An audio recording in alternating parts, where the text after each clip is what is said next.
أعوذ بالله من الشيطان الرجيم. بسم الله الرحمن الرحيم.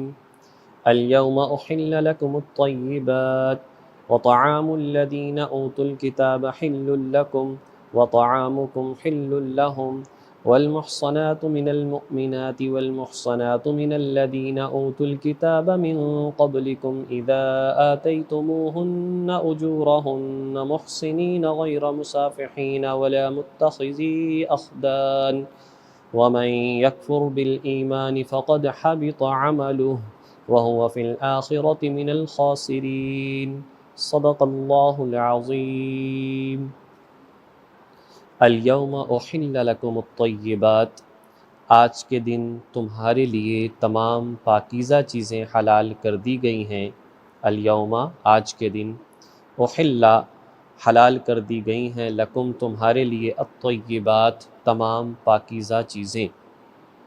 وطعام الذین اوتوا الکتاب حل لکم، اور کھانا ان لوگوں کا، اوتوا الکتاب کہ جنہیں کتاب دی گئی، حل لکم تمہارے لیے حلال ہے.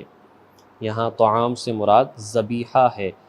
اہل کتاب جو جانور ذبح کریں شرعی اصولوں کے اور مسلمانوں کے طریقے کے مطابق، وہ تمہارے لیے حلال ہے.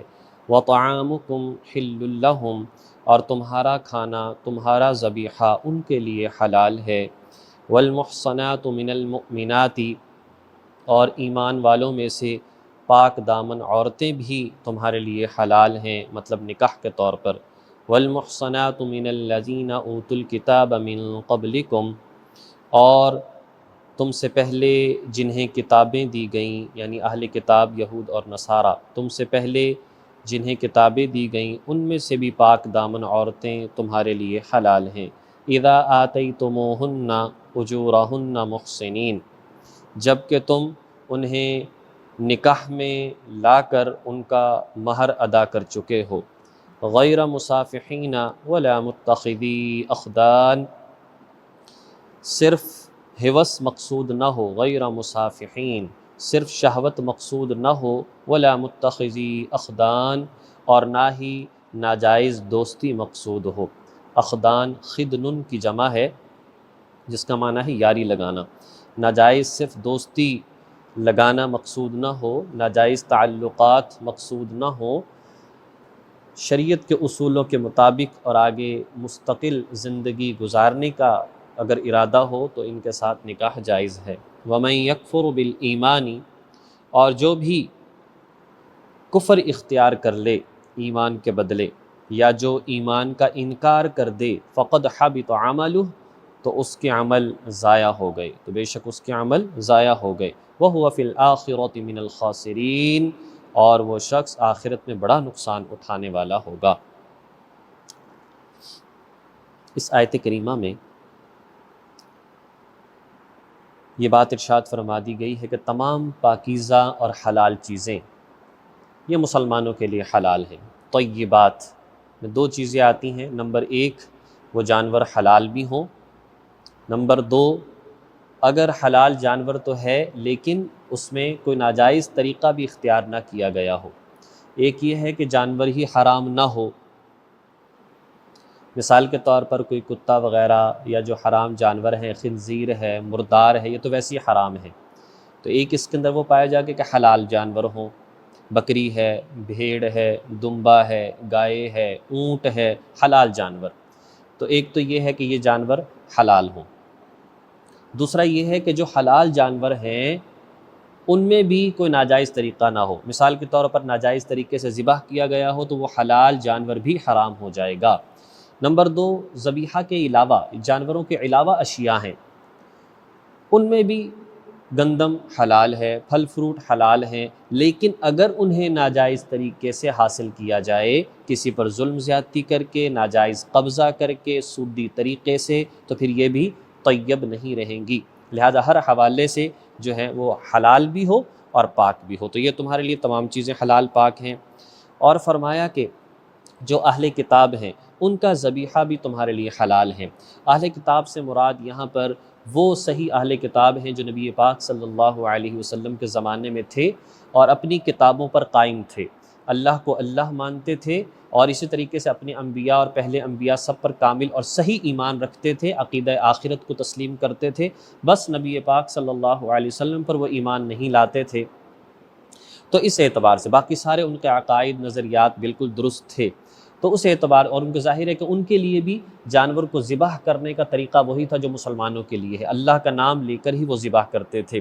تو کہا کہ اگر ایسے اہل کتاب ہوں، لیکن آج کل جو اہل کتاب ہیں یہود و نصارہ، وہ نام کے یہود و نصارہ ہیں، مردم شماری میں نام ان کا یہود اور نصارہ لکھا جاتا ہے، لیکن حقیقت میں وہ دہریے ہیں، حقیقت میں وہ لوگ اللہ کا صحیح انکار مطلب کر دیتے ہیں، یا اسی طریقے سے شرک کرنے والے ہیں، اور اسی طریقے سے عقیدہ آخرت پر ان کا ایمان نہیں ہے، اور اسی طریقے سے انبیاء علیہم الصلاۃ والسلام کی تحقیر وہ لوگ کرتے ہیں۔ تو اس اعتبار سے پھر ان کا ذبیحہ جو ہے، ہاں اگر اب بھی ایسا کوئی بندہ پایا جائے کہ وہ سارے عقائد نظریات کو مانتا ہے، سوائے اس کے کہ وہ نبی پاک صلی اللہ علیہ وسلم پر ایمان نہیں رکھتا، اور وہ گستاخی بھی نہیں کرتا، بس کہتا ہے جی میں عقیدہ آخرت کو مانتا ہوں، اللہ پر کامل ایمان رکھتا ہوں، اور اسی طریقے سے انبیاء کو انبیاء مانتا ہوں، مرنا ہے، حساب کتاب ہوگا، یہ ساری چیزیں جو ہیں ان پر ایمان رکھتے ہیں، تو ایسے لوگ جو ہیں وہ اہل کتاب کہلاتے ہیں۔ اول تو ملتے نہیں، اگر ملے تو پھر مسئلہ یہ ہے کہ ان کا جانور شرعی طریقے سے ذبح کیا ہوا حلال ہوگا۔ وَطَعَامُكُمْ حِلٌّ لَّهُمْ، اور جو تمہارے ذبیحے ہیں وہ تو ویسے ہی ان کے لیے حلال ہیں۔ یہاں صرف ذبیحے کی بات ہے، جانوروں کے علاوہ جو اشیاء ہیں کھانے پینے کی، اگر وہ پیش کرے، بس یہ ہے کہ وہ ناپاک کوئی چیز نہ ہو، جیسے وہ شراب استعمال کرتے تو ویسے ہمارے لیے حرام ہے، خنزیر استعمال کرے تو ویسے ہمارے لیے حرام ہے، یا بعض ممالک میں خوب ناپاک اور ناجائز اور حرام جانوروں کا استعمال کیا جاتا ہے تو ویسے ہمارے لیے ناپاک ہے۔ لیکن کوئی پھل پیش کرتا ہے، یا اسی طریقے سے کوئی پاک چیز کوئی کھانا پیش کرتا ہے، کوئی سبزی بنی ہوئی پیش کرتا ہے، تو کوئی ایسی حرج والی بات نہیں ہے، ان کا کھانا استعمال کیا جا سکتا ہے۔ اور اسی طرح فرمایا کہ والمحصنات، ان ایمان والوں میں، مسلمانوں میں سے بھی جو پاک دامن عورتیں ہیں، نیک صالح ہیں، ان کے ساتھ نکاح کرو۔ اور اسی طریقے سے جو اہل کتاب میں پاک دامن عورتیں ہیں، اہل کتاب میں پاک دامن عورتیں آج کل کی طرح داہریہ قسم کی عورتیں نہ ہوں، لیکن جو کامل ایمان اللہ تعالیٰ کے ذات پر رکھتی ہیں، جیسا کہ پہلے عرض کر دیا، تو ان کے ساتھ بھی نکاح جو ہے وہ حلال ہے، مطلب نکاح کی اجازت ہے لیکن بہتر نہیں ہے۔ وہ بھی عرض کرتا ہوں کہ کیوں بہتر نہیں ہے، ویسے اجازت ہے۔ حضرت عمر فاروق رضی اللہ تعالیٰ عنہ، انہوں نے اپنے زمانے ہی میں جب لبنان اور شام کو فتح کیا تو بہت سارے لوگوں نے وہاں کی جو عیسائی خواتین تھیں یا یہودیاں تھیں ان سے جو ہے نا وہ نکاح کر لیا۔ حضرت عمر رضی اللہ تعالیٰ عنہ نے منع فرمایا، تو ان لوگوں نے کہا جی قرآن تو اجازت دیتا ہے، آپ منع کیوں کرتے ہیں؟ تو آپ نے ارشاد فرمایا بھئی دیکھو، اگر تو مسلمان عورتیں نہ ہوں پھر تو بات ہے، مسلمان عورتیں بے شمار ہیں، اور دین سمجھی ہوئی عورتیں، اس وقت تو ظاہر ہے کہ جو اسلام لاتا تھا تو دین کا بھی خوب وہ سمجھنے والا ہوتا تھا، عالمائیں ہوا کرتی تھی۔ تو فرمایا کہ اگر تم اس طرف متوجہ ہو جاؤ گے تو پھر ان بیچاری مسلمان خواتین کا کیا بنے گا؟ یا تو یہ ہے کہ مسلمان خواتین کم ہوں پھر تو چلیں بات ہے، ساروں کا رجحان اس طرف ہو جائے، اور حقیقت میں وہ رجحان جو ظاہری طور پر ہو رہا تھا وہ صرف ان کی ایک بے پردگی اور ان کا حسن و جمال کو واضح کرنا، تو تھوڑا سا کچھ لوگ اس طرف متوجہ ہوئے، تو فرما دیا کہ ایسا نہیں کرنا چاہیے، کل کو اس کے اثرات اولاد پر بھی پڑیں گے۔ اس اعتبار سے جو ہے پھر لوگوں نے باتوں کو مان لیا کہ واقعتاً ان کے اندر جو ہے وہ نقصان ہوگا۔ تو بات وہی ہے کہ اجازت کا ہونا اور بات ہے اور احتیاط کا ہونا اور بات، آج تو بالکل وہ چیز پائی نہیں جاتی۔ حضرت شیخ عبد القادر جیلانی رحمۃ اللہ علیہ فرماتے ہیں کہ میری والدہ نے، یعنی بیان فرمایا ہوگا انہوں نے کہ میری والدہ فرماتی ہے کہ میں نے کبھی جو ہے ان کو بغیر وضو کے دودھ نہیں پلایا۔ جب ایسی احتیاط ہو تو بیٹا دیکھیں کیا عالی شان بیٹا ہے۔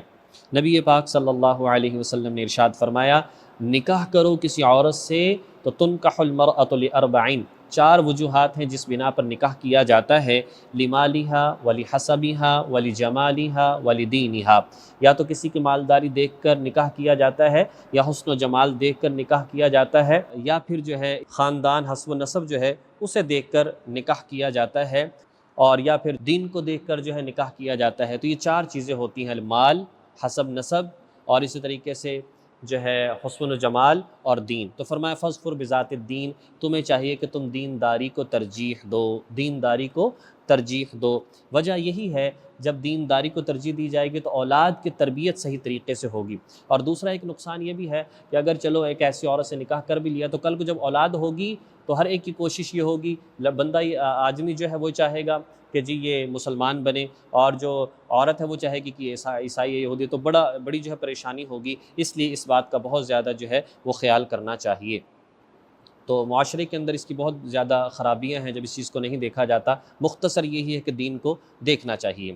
آگے ارشاد فرمایا کہ جب ان سے بھی نکاح کرو تو اذا آتیتموہن اجورہن، ان کے بھی مہر دینے ضروری ہیں۔ یہ مت سمجھو کہ ان کو مہر نہیں دینا۔ اور نکاح کرنے کا جو مقصد ہے وہ بھی کیا ہو؟ زندگی کو نبھانا مقصود ہو، شرمگاہ کی حفاظت مقصود ہو، نظروں کا جھکاؤ مقصود ہو، پاک دامن بنانا اپنے آپ کو مقصود ہو۔ صرف خواہش کو پورا کرنا جو ولا متخذی اخدان یا دوستی اور یاری لگانا مقصود نہ ہو۔ ومن یکفر بالایمان، اور اگر تم ان کے ساتھ نکاح کر کے کفر کی طرف چلے جاتے ہو، ایمان کو چھوڑ دیتے ہو، یاد رکھو تمہاری ساری پہلی نیکیاں جو ہیں وہ ضائع ہو جائیں گی، اور ایسے لوگ آخرت میں بہت زیادہ نقصان اٹھانے والے ہوں گے۔ اللہ تبارک و تعالی ہمیں ان باتوں کو سمجھ کر عمل کرنے کی توفیق نصیب فرمائے۔